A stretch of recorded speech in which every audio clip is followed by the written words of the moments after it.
Hello, I am Roshan Kumar Sakit. I am an experienced biology faculty. I am working since 4 years. यहाँ पे एक question है इन अमोस्ट the sporophyte. 4 option है यहाँ पे। तो मोसिस के बारे में बताएं, मोसिस के स्पोरोफाइट के बारे में आपको बताना है। पहले आपको ये पता होना चाहिए। तो इसका जो करेक्ट आंसर होगा वो होगा डी। ठीक है ना, कौन सा होगा? डी। अब मैं आपको मोसिस के बारे में बताता हूँ कि इसका डी क्यों होगा। पहले तो आपको ये पता होना चाहिए मॉस ब्रायोफाइट के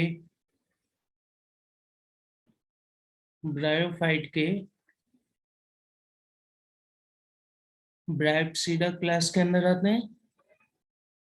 ब्रायोप्सीडा क्लास के अंदर आते हैं। ठीक है ना। आपको ये पता है कि ब्रायोफाइट का जो मेन प्लांट बॉडी होता है उसको हम गैमेटोफाइट कहते हैं, यानी कि हैप्लॉइड प्लांट बॉडी होता है। गैमेटोफाइट उस हैप्लॉइड बॉडी को कहते हैं जो आगे चल के गैमेट बनाते हो। ठीक है ना। तो ये हैप्लॉइड बॉडी जो गैमेट बनाए उसको हम गैमेटोफाइट कहते हैं।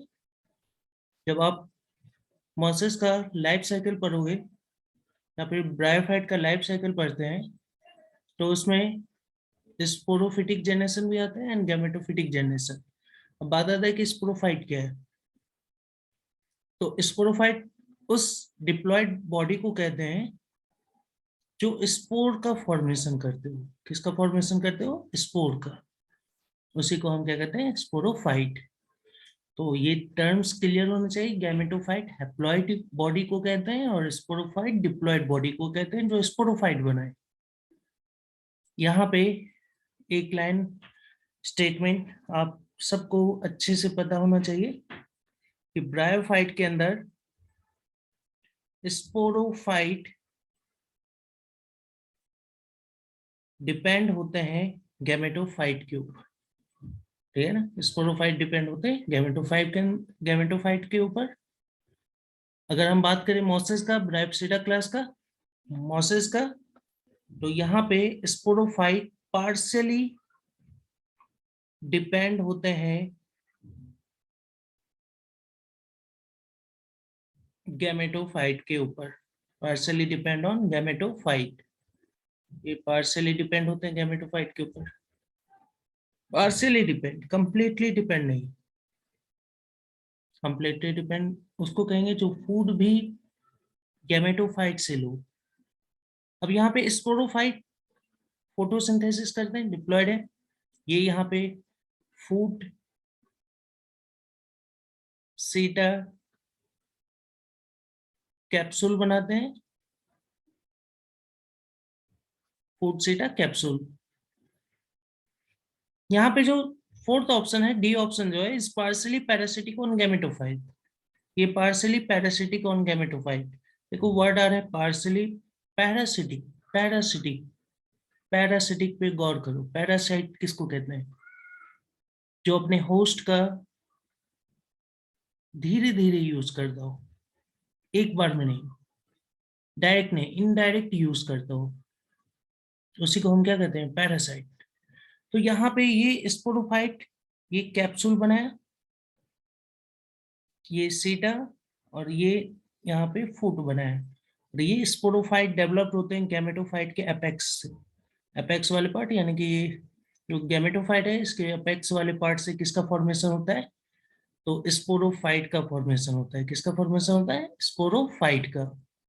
गैमेटोफाइट के एपेक्स पार्ट से स्पोरोफाइट का फॉर्मेशन होता है। और ये यहाँ पे ये रहा कैप्सूल, ये सेडा, और ये यहाँ पे फूट, जो कि यहाँ पे स्पोरोफाइट को डिनोट कर रहा है। स्पोरोफाइट। स्पोरोफाइट फोटोसिंथेसिस करते हैं, और जब ये फोटोसिंथेसिस करेंगे तो ये अपना फूड खुद ही बनाएंगे। खुद ही बनाएंगे। गैमेटोफाइट आपको पता होना चाहिए, यहाँ पे ये गैमेटोफाइट का फॉर्मेशन कर रहा है, ये नीचे रिजॉइट्स गैमेटोफाइट, इसमें ट्रू लीफ स्टेम नहीं होते, root leaf stem, root leaf stem नहीं होते, उनके जैसा स्ट्रक्चर होता है। और आपको ये भी पता होना चाहिए कि यहाँ पे जो मॉसेस के अंदर जो गैमेटोफाइट होते हैं उसको हम लीफी गैमेटोफाइट कहते हैं। लीफी गैमेटोफाइट जो स्पोर के इनडायरेक्ट जर्मिनेशन से बनते हैं उसी को हम क्या कहते हैं, लीफी गैमेटोफाइट। और प्लांट किंगडम का सबसे मोस्ट डेवलप्ड गैमेटोफाइट होता है किसका, तो आप कहोगे मोसेस का। सबसे मोस्ट डेवलप्ड गैमेटोफाइट किसका होता है, मोसेस का। तो अब यहाँ पे ये ये अपना काम खुद ही सब कुछ कर लेता है, फोटोसिंथेसिस, ये किसी से फूड लेता नहीं है, ये अपना काम खुद करता है। और स्पोरोफाइट भी यहाँ पे ना फूड बना रहा है खुद से, लेकिन डिपेंड यहाँ पे इस गैमेटोफाइट पे इस बात का करता है कि ये फोटोसिंथेसिस के लिए इस गैमेटोफाइट से वाटर लेता है। तो स्पोरोफाइट यहाँ पे डिपेंड करता है गैमेटोफाइट के ऊपर, depend on gametophyte for water and shelter, ये रहने के लिए और वाटर के लिए गैमेटोफाइट पे डिपेंड करता है। इसलिए मैंने बोला पार्शली, कंप्लीट नहीं। कंप्लीट डिपेंड कब करते हैं, जब ये फूड के लिए भी किस पे डिपेंड हो, गैमेटोफाइट। लेकिन यहाँ पे स्पोरोफाइट अपना फूड खुद बना लेते हैं। तो ये सिर्फ वाटर एंड शेल्टर के लिए गैमेटोफाइट पे डिपेंड करते हैं। ये गैमेटोफाइट का एक तरह से कहे तो गैमेटोफाइट के वाटर का यूज कर रहा है, स्पेस का यूज कर रहा है, धीरे धीरे यूज कर रहा है, एक ही बार में पूरा वाटर नहीं ले रहा है। और जो धीरे धीरे यूज करे उसी को हम क्या कहते हैं, पैरासाइट।